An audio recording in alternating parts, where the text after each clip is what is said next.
Hello, my friends. Welcome to English Story World. I am so glad you are here with me today. Take a slow breath. Let your shoulders relax. And let this story carry you gently back through time. Today, we are going somewhere most people have never thought about. Behind the most watched sport in the world. Behind the biggest tournament on earth. Are you ready? Then let us begin.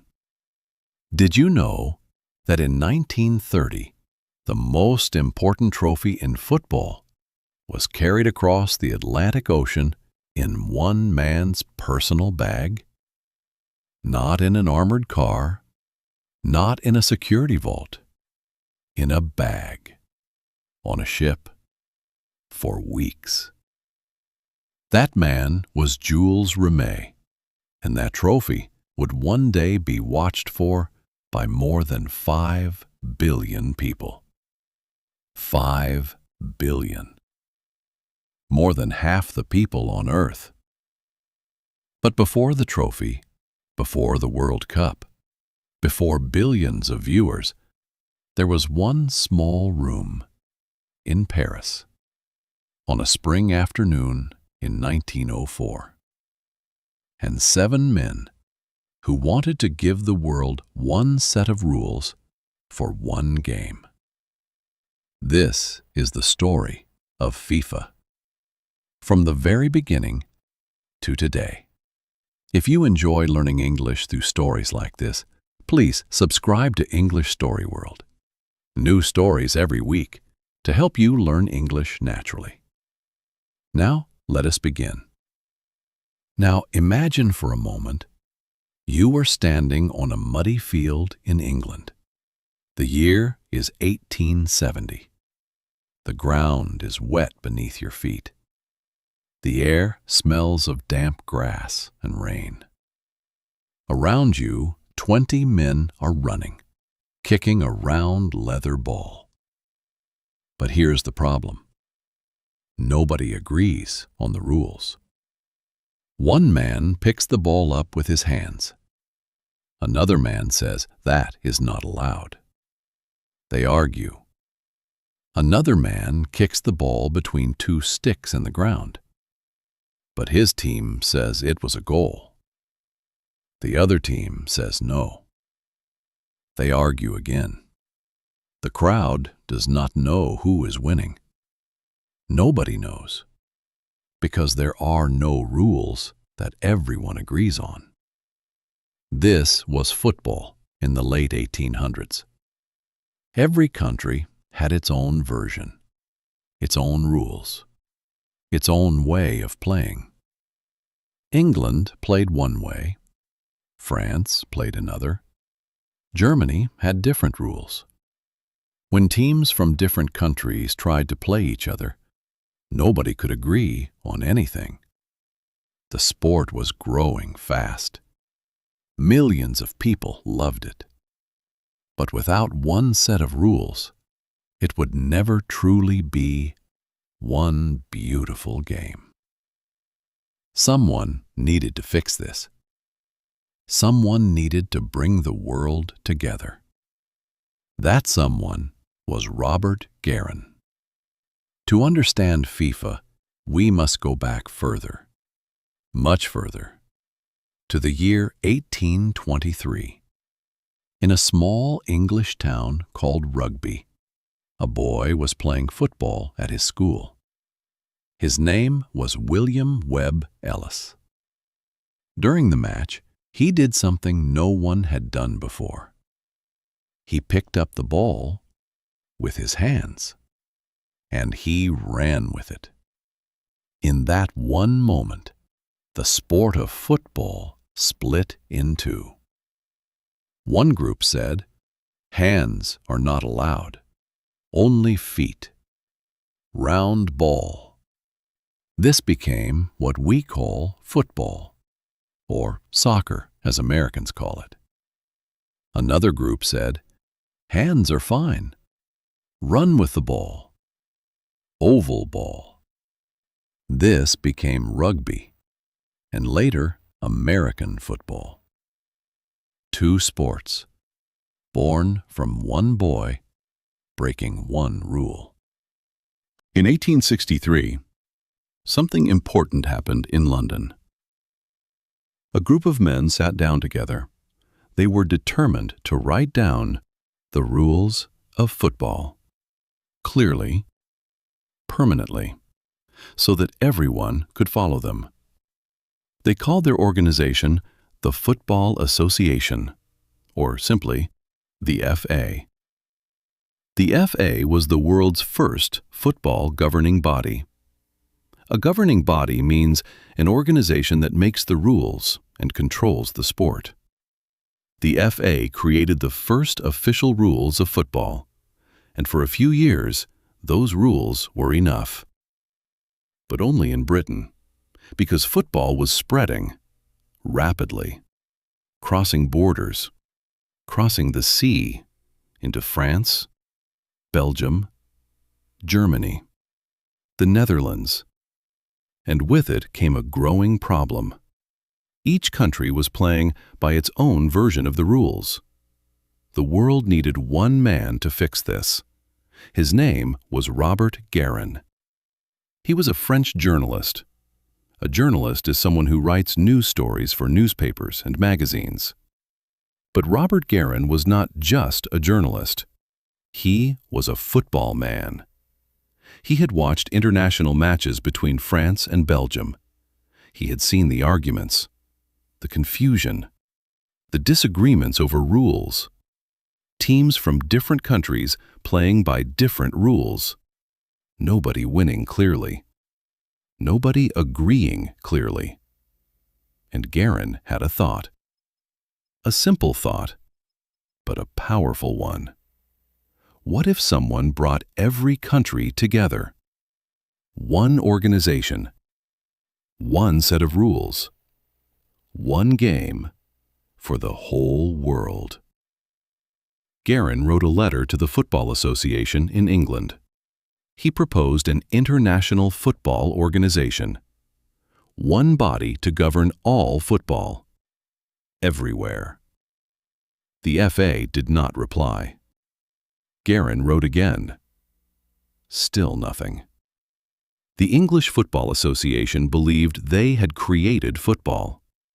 They believed their rules were the best. They did not need an international organization. They did not need anyone to tell them what to do. England said no, in the loudest possible silence. But Guerin did not give up. He turned to Europe.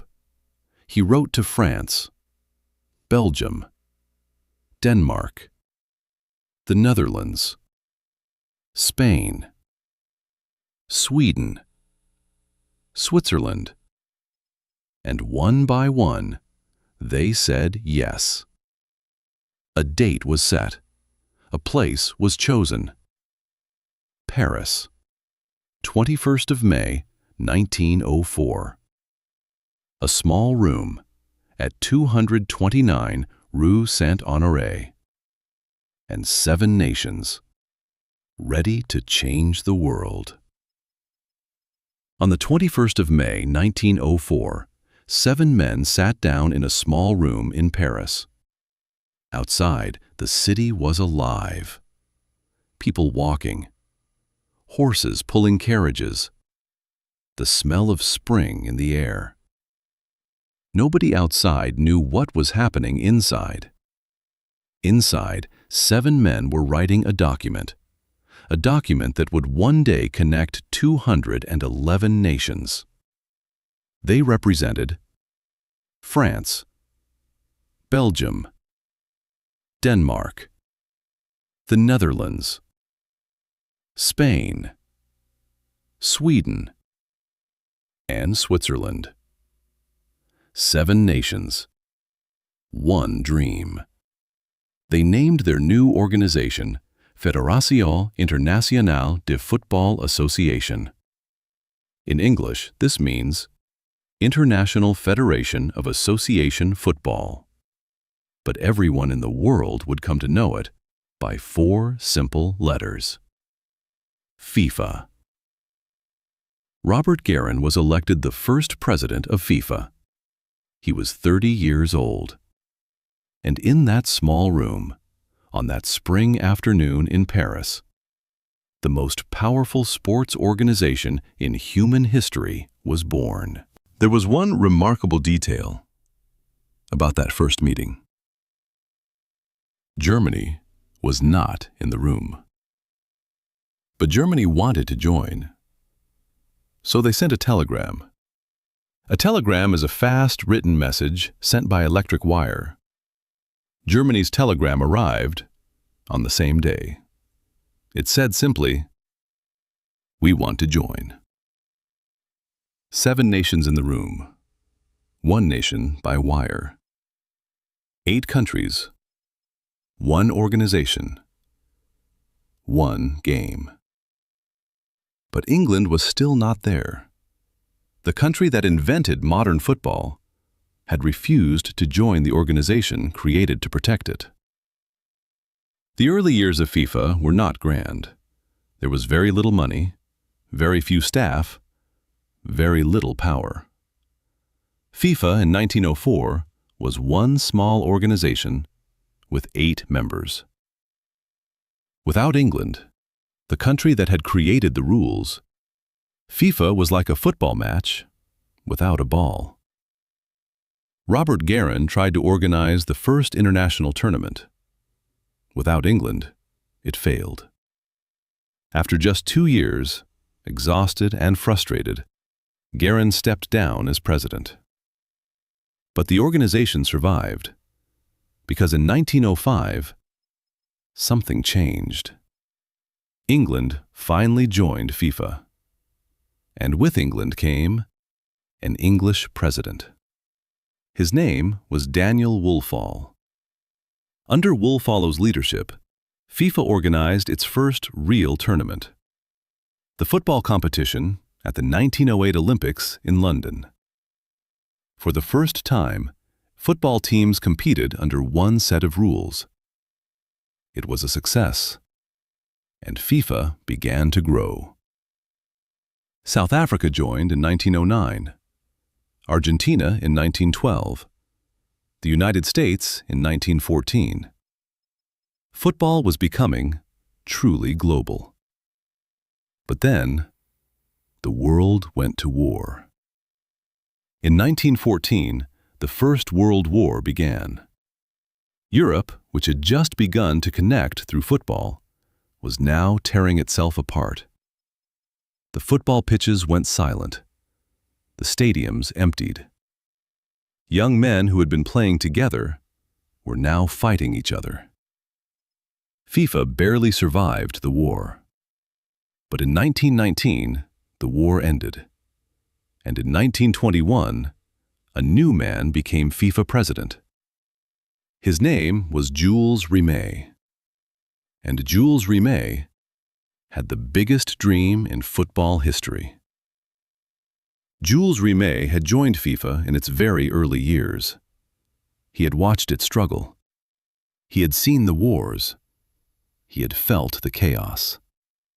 And he had one belief that never left him. He believed that football could connect the world. Not armies, not politicians, football. He once said, "Men will be able to meet without hatred in their hearts and without an insult on their lips." That was his dream. And to make that dream real, he needed one thing: a World Cup. In 1928, Jules Rimet convinced FIFA to hold a World Cup, a tournament for all nations. The best team in the world would be crowned champion. Uruguay was chosen as the host country. They were Olympic football champions, and they offered to pay all travel costs. The year was 1930, and the problem was, nobody wanted to go. Uruguay was far, very far. Before airplanes carried passengers, the journey took weeks by ship. European teams would be away for 3 months.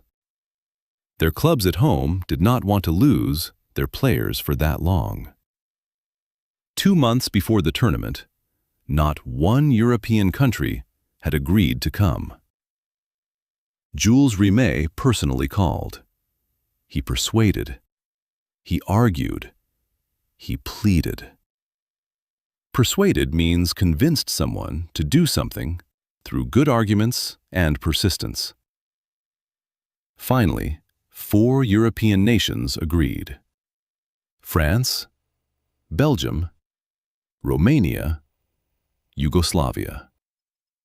And in June 1930, Rimet boarded the ship SS Conte Verde. He carried the World Cup trophy in his personal briefcase. 13 nations, 1 tournament, 1 trophy, in one man's bag. Crossing the Atlantic to change the world. On the 30th of July, 1930, Uruguay played Argentina in the first World Cup final. The stadium held 90,000 people. Every seat was filled. Uruguay won, 4-2. Jules Rimet walked onto the pitch. He carried the small golden trophy, the same trophy he had carried in his briefcase across the ocean. He placed it in the hands of Uruguay's captain. The crowd roared, and the World Cup was born. As the World Cup grew, the world went to war again. The Second World War, 1939 to 1945. The World Cup was paused. No tournaments were held during those 6 terrible years. But the trophy still existed.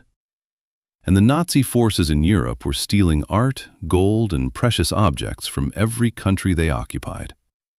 An Italian FIFA official named Ottorino Barassi made a brave decision. He took the trophy from its display case. He put it in a shoebox, and he hid it under his bed. For years, he slept above the World Cup trophy every night of the war. The Nazis never found it. When the war ended, Barassi brought the trophy back, and the World Cup continued. After the war, the World Cup returned, and it grew. Tournament after tournament, country after country, players who became legends. In November 58, a 17-year-old boy from Brazil scored in the World Cup final. His name was Pelé. Many people say he was the greatest football player who ever lived. In 1966, England hosted the World Cup and won it on home soil. But that tournament had a scandal. A scandal means a shocking event that shocks and embarrasses everyone. 4 months before the tournament, the Jules Rimet trophy was stolen. Stolen. During a public exhibition in London. The whole world was shocked. Police searched everywhere.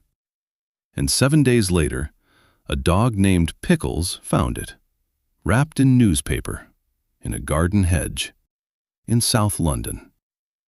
A dog named Pickles saved the World Cup. In 1970, Brazil won the World Cup for the 3rd time. According to Jules Rimet's original rules, any country that won 3 times would keep the trophy forever. Brazil kept the Jules Rimet trophy. And FIFA made a new trophy for all future tournaments. The trophy we see today. But the Jules Rimet trophy had one more story left. In 1983, it was stolen again, from Brazil. This time, it was never found. Most people believe it was melted down. The first World Cup trophy, the one Jules Rimet carried in his bag across the Atlantic Ocean, gone forever. Today, FIFA has grown beyond anything Robert Guérin could have imagined in that small Paris room in 1904. FIFA now has 211 member nations, more than the United Nations. The FIFA World Cup is watched by more than 5 billion people, more than any other event in human history. But FIFA's story has not always been beautiful. In 2015, one of the biggest corruption scandals in sports history exploded. Corruption means dishonest behavior by people in positions of power, usually involving money and bribery. More than 24 FIFA officials were accused of taking bribes. A bribe is money paid secretly to make someone do what you want. FIFA President Sepp Blatter was banned from football.